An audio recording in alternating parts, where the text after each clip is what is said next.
Era o amanhecer de 29 de maio de 1453. Um domingo de Pentecostes.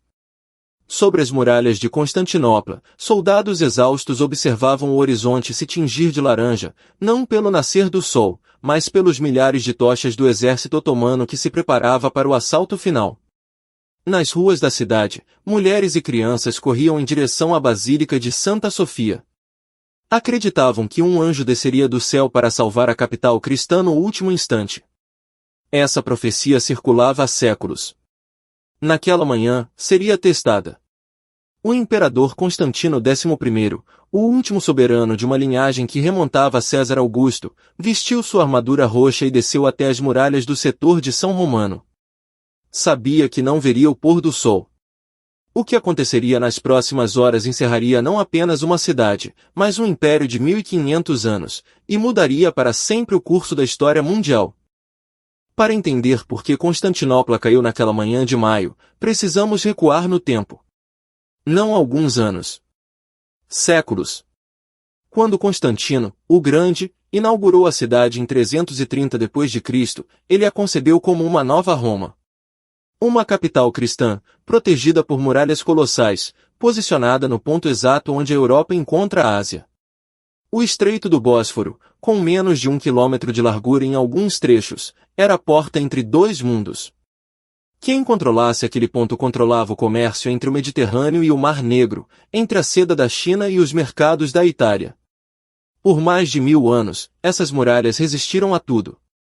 Persas, ávaros, árabes, búlgaros, russos, todos tentaram. Todos falharam. As fortificações de Teodósio II, construídas no século V, eram consideradas as mais formidáveis do mundo conhecido. 3 linhas de defesa. Torres a cada 55 metros. Um fosso de 20 metros de largura que podia ser inundado à vontade. Mas em 1204, algo impensável aconteceu. Os próprios cristãos, cavaleiros da Quarta Cruzada, que deveriam marchar contra Jerusalém, desviaram sua rota e saquearam Constantinopla. A cidade nunca se recuperou totalmente daquele golpe. O império fragmentou-se. O tesouro foi pilhado. Relíquias sagradas terminaram em catedrais de Veneza e Paris. Quando os bizantinos reconquistaram sua capital em 1261, encontraram uma sombra do que havia sido.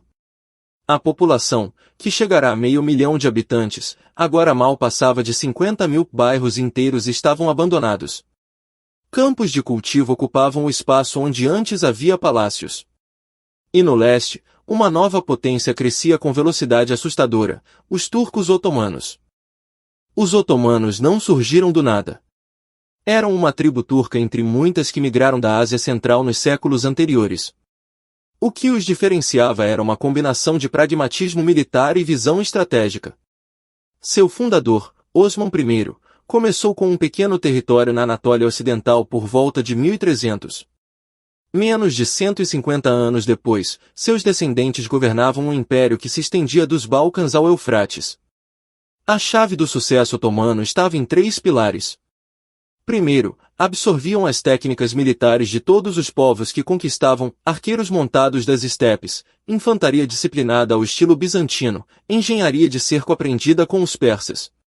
Segundo, ofereciam mobilidade social a quem se convertesse ao Islã, atraindo talentos de toda parte.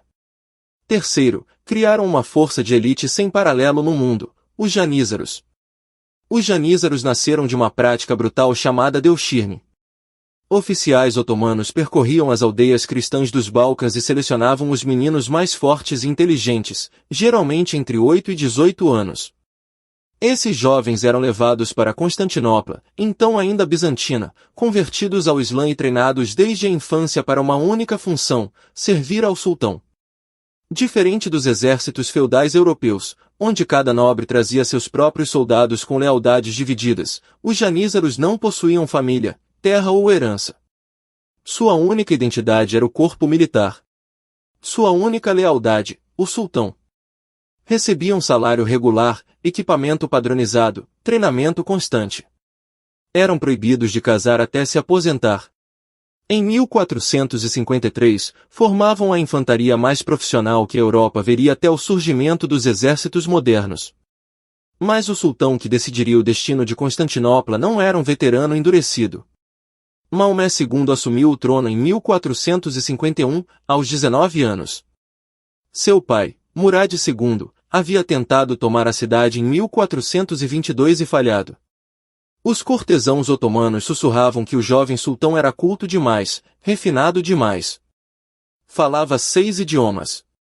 Estudava filosofia grega. Colecionava mapas. O que não percebiam era que aquela erudição alimentava uma obsessão. Maomé conhecia cada detalhe das muralhas de Constantinopla. Estudará os cercos anteriores. Identificara onde cada um falhara. E começou a traçar um plano que combinava engenharia, logística e psicologia militar em escala nunca vista. Seu primeiro movimento foi erguer uma fortaleza. Não qualquer fortaleza.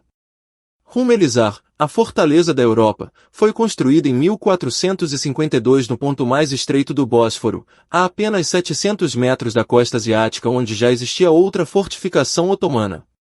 Em 4 meses, mais de 1000 pedreiros levantaram 3 torres enormes conectadas por muralhas de 7 metros de espessura. O objetivo era claro: estrangular Constantinopla. Qualquer navio que tentasse passar pelo Bósforo agora enfrentava o fogo cruzado de canhões otomanos. A cidade, que dependia do trigo importado do Mar Negro, viu sua linha vital ser cortada. O imperador Constantino XI enviou protestos diplomáticos. Maomé respondeu decapitando os emissários. A guerra ainda não fora declarada, mas todos sabiam que viria. E Maomé tinha uma carta na manga que ninguém esperava. Seu nome era Urbano. Um engenheiro húngaro, cristão, especialista em fundição de bronze. Ele apareceu primeiro em Constantinopla, oferecendo seus serviços ao imperador Constantino XI. Prometia construir canhões capazes de derrubar qualquer muralha. O preço era alto. O tesouro imperial, exaurido por décadas de guerras e tributos, não tinha como pagar. Urbano partiu. Meses depois, estava em Edirne, capital otomana. Maomé não hesitou. Pagou 4 vezes o que Urbano pedirá e deu-lhe recursos ilimitados. O resultado foi uma arma que o mundo nunca vira, um canhão de bronze com mais de 8 metros de comprimento, capaz de disparar projéteis de pedra de 600 quilos a uma distância de mais de 1,5 quilômetros. O próprio transporte da peça era um espetáculo.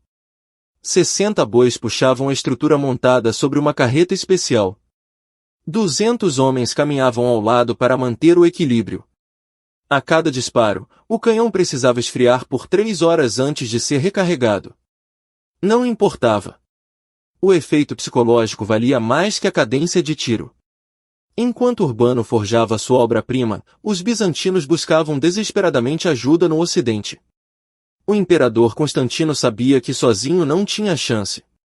Sua guarnição total não passava de 7.000 homens, incluindo monges armados às pressas e cidadãos sem treinamento militar.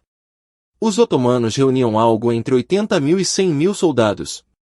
O problema era que pedir ajuda ao Papa exigia um preço que muitos bizantinos consideravam pior que a morte: a união das igrejas. Desde 1054, católicos romanos e ortodoxos orientais viviam em cisma. Para os habitantes de Constantinopla, aceitar a autoridade papal era trair 1000 anos de tradição, renegar seus ancestrais, cuspir na memória dos santos. Mesmo assim, Constantino tentou.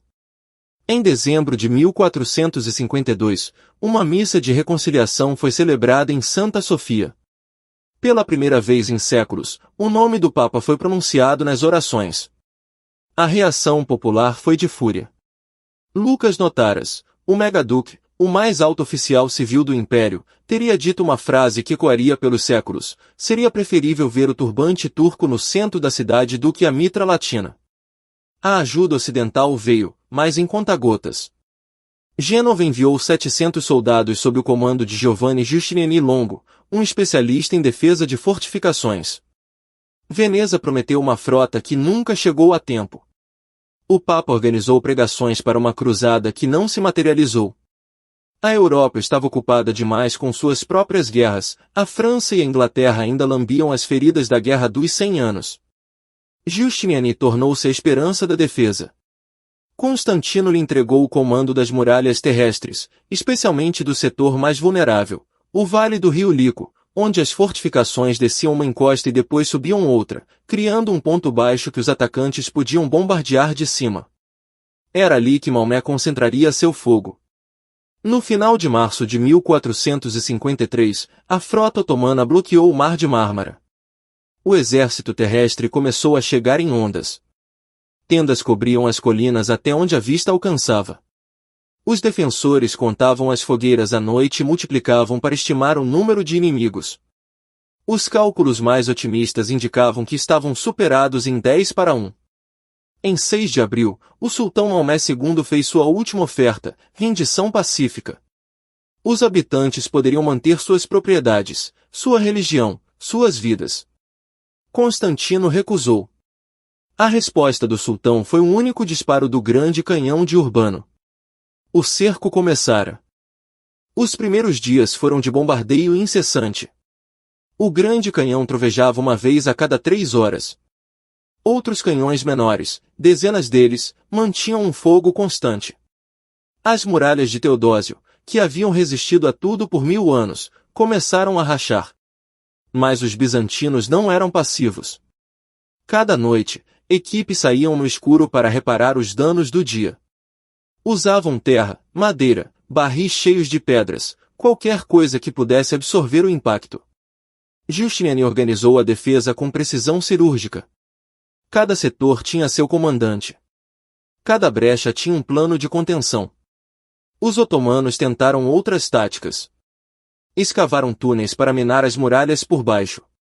Os defensores contra-escavaram, interceptaram os túneis e inundaram-nos ou incendiaram-nos com os sapadores ainda dentro. Um engenheiro escocês chamado Johannes Grant, a serviço de Constantinopla, tornou-se especialista nessa guerra subterrânea. Relatos falam de combates corpo a corpo em passagens tão estreitas que apenas um homem podia passar de cada vez. No mar, os otomanos também enfrentaram frustração. Em 20 de abril, 4 navios genoveses carregados de suprimentos tentaram furar o bloqueio. A frota otomana, mais de 100 galéis, interceptou-os na entrada do Chifre de Ouro, a baía que protegia o flanco norte da cidade. O combate durou horas. Os navios cristãos, maiores e mais altos, conseguiram repelir as tentativas de abordagem. Ao cair da noite, uma mudança de vento permitiu que completassem a travessia. Maomé assistiu à Batalha da Costa. Segundo cronistas, sua raiva foi tamanha que cavalgou para dentro da água, como se pudesse alcançar seus almirantes a nado e puni-los pessoalmente. No dia seguinte, ordenou que o almirante Baltauglu fosse chicoteado publicamente. Mas o sultão não era homem de repetir fracassos. Se a frota não conseguia entrar no Chifre de Ouro pelo mar, entraria por terra. Em uma das manobras mais audaciosas da história militar, Maomé ordenou que dezenas de navios fossem arrastados por terra, sobre trilhos de madeira untados com gordura animal, subindo uma colina e descendo pelo outro lado até as águas da baía. 200 metros de elevação. Mais de 2 quilômetros de distância. Milhares de homens puxando cordas.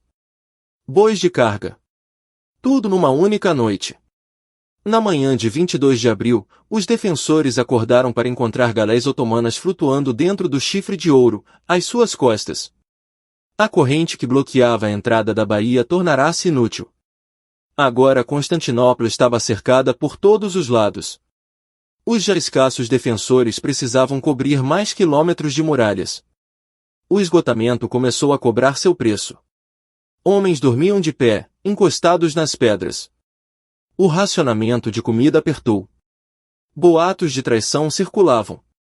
Alguns nobres fugiram em navios durante a noite. No campo otomano, a situação também era tensa. O cerco custava uma fortuna por dia. Doenças começavam a se espalhar entre os soldados acampados em condições precárias. Conselheiros mais velhos pressionavam Maomé a negociar ou recuar antes que o exército se desintegrasse. Havia rumores de que uma frota veneziana de resgate estava a caminho. Maomé convocou seu conselho de guerra. Segundo os cronistas, o velho grão-vizir Sandarli Ali Pachá defendeu a retirada. Mas outro conselheiro, Vagan Pachá, argumentou pelo assalto total. A cidade estava exausta. Suas muralhas, remendadas com entulho. Seus defensores, superados em número impossível. Um último esforço poderia vencer. O sultão decidiu. O assalto final seria em 29 de maio. 3 dias antes, ordenou que o exército descansasse, se preparasse, rezasse. Na noite de 28, milhares de fogueiras iluminaram o acampamento otomano. Do alto das muralhas, os defensores podiam ouvir os cânticos e tambores de um exército que se preparava para morrer ou vencer. O ataque começou às 2 da manhã, ainda na escuridão total.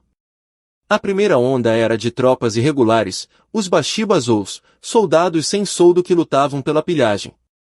Mal armados, mal treinados, serviram para um único propósito: cansar os defensores. Por 2 horas, ondas de homens se lançaram contra as muralhas e foram repelidas.